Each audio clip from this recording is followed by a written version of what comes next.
Getting ready to decorate your own space and wanting to do it your own way, here's my biggest tip. Before you go ahead and decide to break the rules, maybe you should figure out or learn some of these rules first. A lot of people get stuck designing their home, figuring out, well, what kind of style of design do I use in my house? Let me discuss 7 or 8 of them here, and then you can kind of figure out what you want to use. First and foremost, let's talk about traditional or grandma chic.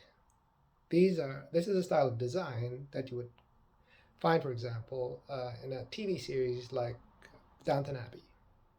So it's several hundred years old. It's very ornate. It's a lot of pattern, but it's classic. Never goes out of style, or maybe it does. What followed after that? So when traditional or grandma chic went out of style, people reverted to a style called Art Nouveau. This was very popular in late 1800s in Paris, in Belgium especially, and this was characterized by very organic, flowing, plant-based designs. It's very beautiful if you get to see this on your travels, and it's not very common. And usually I would see this in chocolate stores, retail.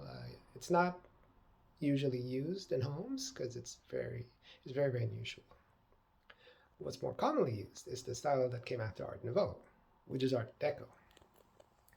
High-end hotels and restaurants and even apartments in big cities like to use Art Deco.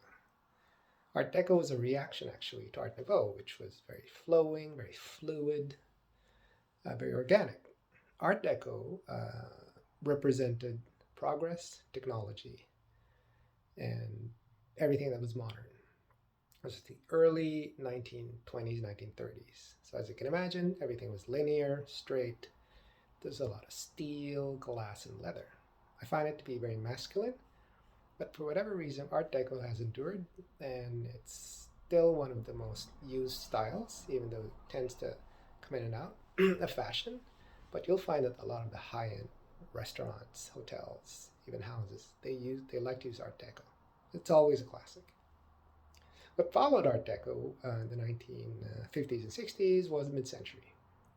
So this is kind of modern, but with a slightly more organic and a lighter, cleaner twist. So you have to remember that during this time, World War II had just ended, and people wanted to buy houses and furnish them with furniture and materials that were as inexpensive as possible. So while Art Deco looks very polished, very glam, and even expensive, mid-century is a bit more casual. It's lighter feeling, and colors are way brighter and more fun. Then after this, there was a brief period in the 70s called kind of like I'd call it glam or kind of disco. Doesn't matter if you don't understand what that word is, but suffice it to say that in the 70s you had a mashup of kind of a little bit of Art Deco mixed in with Art Nouveau. So there's a bit of grown-up sensibility, but with a bit of an organic and very colorful twist. Then what followed in the 1990s, early 2000 was minimalism. So everything was very clean, straight, modern. So it resembled Art Deco in a way, but it wasn't as serious. It was more suited for every day. And so a lot of people really got into it because it was kind of a low maintenance, easy, kind of very popular style of design. So these are just a few examples. I've given you about 7, maybe 8.